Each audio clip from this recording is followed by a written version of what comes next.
Shalom, saudara yang dikasihi Tuhan. Apa kabar, saudara? Saya berdoa saudara dalam keadaan baik, sehat, kuat, serta berlimpah-limpah dengan ucapan syukur. Firman Tuhan datang kepada kita hari ini. Tuhan sanggup memulihkan keadaanmu. Sebelumnya, marilah kita berdoa. Tuhan Yesus yang baik, terima kasih buat anugerah Tuhan, kasih setia Tuhan. Kami percaya Engkau adalah Bapa yang sangat baik. Engkau rindu memulihkan keadaan kami. Kalau sebentar kami akan merenungkan firman-Mu, urapilah kami Tuhan, agar kami mengerti firman-Mu, terlebih kami menjadi pelaku firman-Mu. Hidup kami pasti dipulihkan, pasti diberkati dan menjadi berkat. Dalam nama Tuhan Yesus kami dengarkan firman-Mu. Haleluya, amin. Tuhan sanggup memulihkan keadaanmu. 1 Raja-Raja 19 ayat 4b. 1 Raja-Raja 19 ayat 4b. Cukuplah itu. Sekarang ya Tuhan, ambillah nyawaku, sebab aku ini tidak lebih baik daripada nenek moyangku. Saudara, ini adalah sebuah pernyataan Nabi Elia, seorang yang begitu diurapi Tuhan, seorang yang begitu dipakai Tuhan. Namun dia juga seorang manusia. Dia juga bisa lemah, dia juga bisa salah, dia bisa takut dan lain-lain. Saudara, siapapun orangnya, mau nabi, mau gembala, mau rasul, tanpa terkecuali pasti pernah mengalami sebuah tekanan dalam hidupnya. Karena beratnya masalah dan tantangan yang dihadapi, orang seringkali menjadi tertekan. Bahkan tidak sedikit saudara yang kemudian mengalami depresi, lupa bahwa ada Yesus yang selalu memberi harapan. Depresi adalah suatu kondisi medis berupa perasaan sedih yang kemudian saudara berdampak negatif terhadap pikiran, tindakan, perasaan, bahkan kesehatan mental seseorang.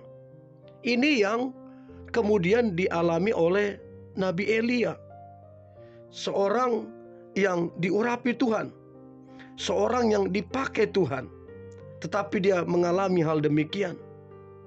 Gangguan jiwa pada seseorang yang ditandai dengan perasaan yang sangat merosot, muram, sedih, bahkan perasaan tertekan.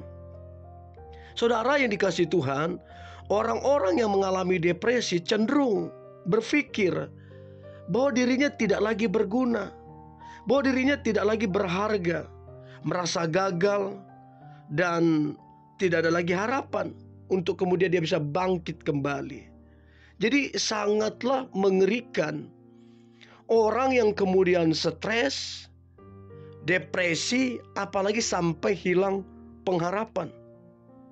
Saudara, berapa banyak orang Kristen yang kemudian mengalami ini? Bahkan salah satu tokoh besar yang dikagumi, yang dihormati, yang namanya tercatat di Alkitab, dia juga bukan sekedar mengalami stres, dia sampai di titik depresi, bahkan sampai meminta mati. Itu mengerikan saudara. Saya nggak tahu adakah saudara yang mendengarkan ini, apakah saudara pernah atau sedang ada di titik ini, depresi sampai meminta untuk mati karena tekanan, karena mungkin keadaan yang belum juga secara manusia berubah. Nah, berapa banyak kita yang seperti ini? Elia, kalau kita baca perjalanan hidupnya, dicatat di Alkitab, dia bukan orang biasa, saudara. Dia begitu dipakai Tuhan dengan dahsyat, menyatakan mujizat. Bahkan dia mampu mengalahkan nabi-nabi Baal yang jumlahnya ratusan. Dia orang yang luar biasa, saudara. Tapi apa yang terjadi dengan Nabi Elia? Ketika dia mendengar ancaman dari Isabel, perempuan yang hendak membunuhnya, kemudian dia mengalami sebuah ketakutan yang luar biasa. Dan pada saat itu, saudara, Elia benar-benar mengalami kelelahan fisik dan mental yang begitu luar biasa. Bahkan dia merasa bahwa dia tak berguna lagi. Dia ada di titik putus asa, dia ada di titik hampir menyerah. Bahkan boleh dikata dia menyerah. Tapi puji Tuhan, saudara, Tuhan yang kita sembah di dalam nama Tuhan Yesus, Dia Tuhan tidak pernah meninggalkan kita. Bahkan di titik terpuruk sekalipun, Tuhan tidak pernah meninggalkan kita. Tuhan memperhatikan kondisi Elia. Tuhan tahu apa yang dia rasakan. Karena itu, saudara, Tuhan membuat Elia itu beristirahat. Lalu Tuhan mengutus malaikatnya untuk melayani Elia. 1 Raja-Raja 19 ayat yang kelima. Sesudah itu ia berbaring dan tidur di bawah pohon arar itu. Tetapi tiba-tiba seorang malaikat menyentuh dia serta berkata kepadanya, "Bangunlah, makanlah." Saudara, Elia mendapati ada roti bakar dan sebuah kendi yang berisi air. Apa yang terjadi, saudara? Setelah Elia makan, maka Elia berbaring lagi. Tapi Tuhan memerintahkan dia untuk bangun dan melanjutkan perjalanannya ke gunung Horeb dengan menempuh perjalanan selama 40 hari 40 malam. Saudara yang dikasihi Tuhan, apa yang bisa kita ambil dari pelajaran ini?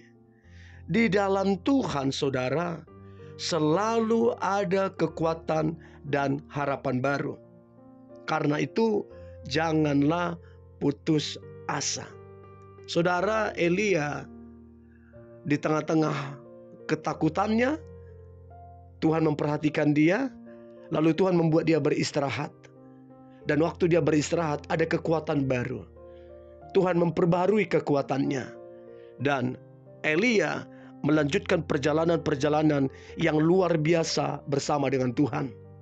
Saudaraku yang dikasihi Tuhan, apapun keadaanmu hari ini, yang mungkin engkau berkata, "Pak Pendeta, maju mundur sudah mentok, Pak Pendeta, sudah tidak lagi jalan."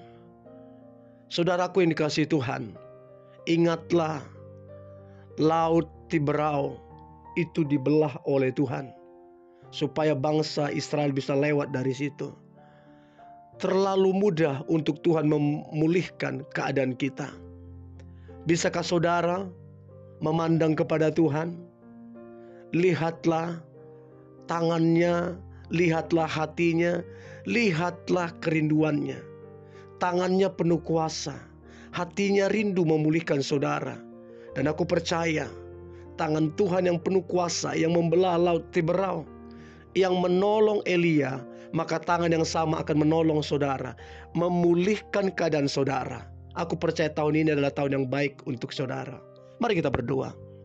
Tuhan Yesus yang baik, terima kasih. Kami bersyukur buat firman Tuhan.